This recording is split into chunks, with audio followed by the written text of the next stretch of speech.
When you picture the perfect house, what is it that comes to mind? For some, it's the cozy charm of a bungalow. For others, it's the elegance of a French country or the decadence of a Second Empire home. But which styles have truly stood the test of time? On today's Homes Explained, I'm ranking the top 5 architectural styles in American residential housing. So I'm expecting lots of comments. These are the homes that shape how we live, what we value, and how our neighbourhoods look today. Now, a quick word before we get started, because this isn't about personal favourites. To collate this list, I looked at 4 main criteria. The first was cultural impact. Does the style impact how Americans think about the concept of home? The second is popularity. Was the style widely adopted in its time, and does it still resonate today? Third is design legacy. Did the style introduce features we still use and love today? And finally, endurance. Is it a style that has stood the test of time, or is it making a strong comeback now? So with these factors in mind, let's start the countdown.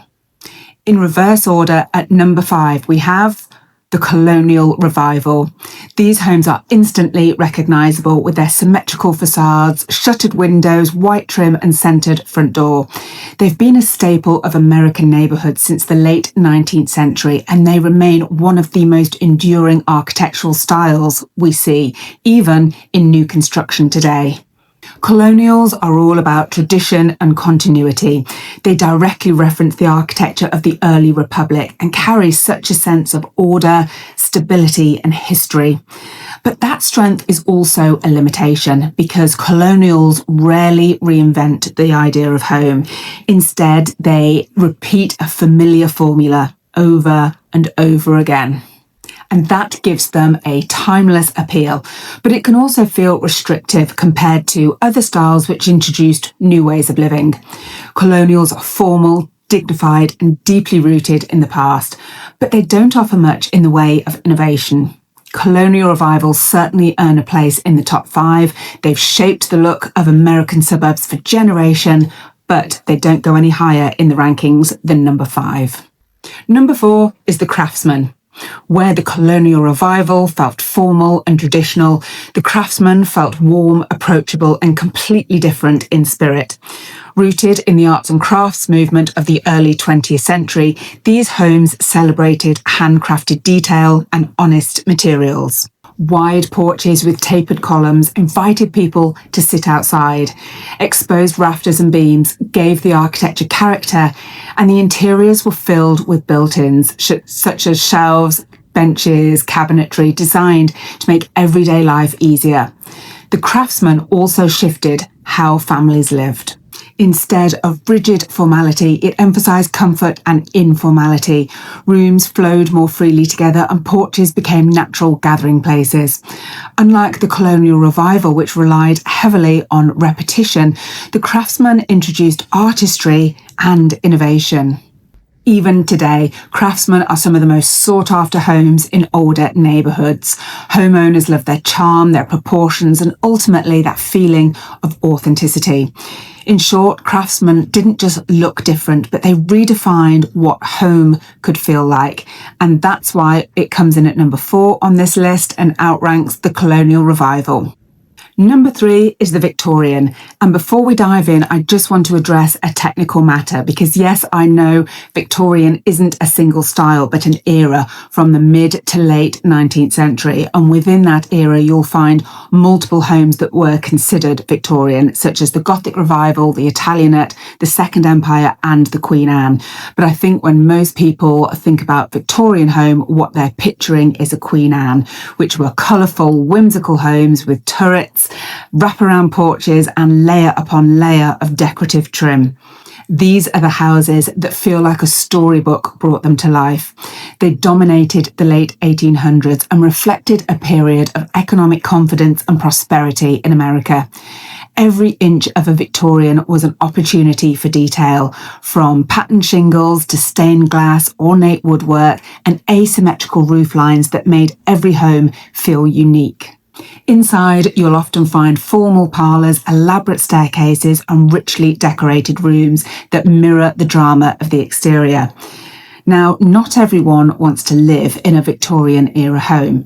The layouts can feel cramped and overly formal, and the upkeep for all that ornamentation can be expensive. Plus, they definitely have a bit of a spooky vibe going on. But culturally, Victorians have never faded. Whether it's the famous painted ladies of San Francisco, a grand Queen Anne in a historic district, or the spooky mansions on TV, Victorian homes have remained some of the most iconic in America. For their unforgettable character, for their influence on the popular imagination, and their sheer ability to stop you in your tracks, Victorian homes are well deserving of their number 3 spot on this list. Number 2 is the ranch. And if Victorian homes were vertical, ornate, and overflowing with detail, the ranch was the complete opposite: simple, sprawling, and stripped down. This is the house that defined post-war America, because the ranch exploded in popularity after World War II, and by the 1950s accounted for nearly 9 out of every 10 new homes being built in the US. No other home in American history has ever dominated the housing market so completely. The ranch was all about practicality and lifestyle. The single-level horizontal plan made it easy to build, easy to live in, and easy to expand. Open interiors with the kitchen at the back of the house reflected a new, casual way of living, centred on family togetherness, while the attached garage was a signature feature of the post-war car-obsessed culture. Although many ranches were plain or even generic, this simplicity is what made them so enduring. They remain one of the most adaptable house types ever built, and the single-story design has influenced today's universal design and aging-in-place standards. Easy to navigate for retirees, yet also practical and approachable for young families as well. The ranch symbolised optimism, mobility, and suburban independence, a home for the new American dream. And though its popularity started to dip in the 1970s when buyers began looking for larger 2-story homes with more space and status, the ranch has never truly gone away. Today, renovated ranches with open kitchens and skylights are being rediscovered by a whole new generation. For its cultural dominance, its lasting practicality, and its role reshaping suburban life, the ranch definitely earns its place as number 2. And finally, at number 1, we have the mid-century modern.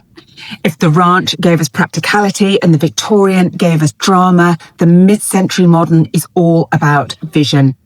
These homes were bold in their simplicity, with flat or sharply angled roofs, clean lines, and open interiors that erased the clutter of the past. Glass walls, skylights, and courtyards brought the outdoors in, creating a seamless connection between house and landscape. Mid-century modern was never about how a house looked, it was about how it felt to live in. These homes were efficient, light-filled, and designed for everyday comfort. For families in the 1950s and 60s, this was the future: casual, connected, and distinctly modern for its time. But what makes this style number 1 is its lasting impact. Even though it's now decades old, the mid-century modern continues to inspire new construction and renovations.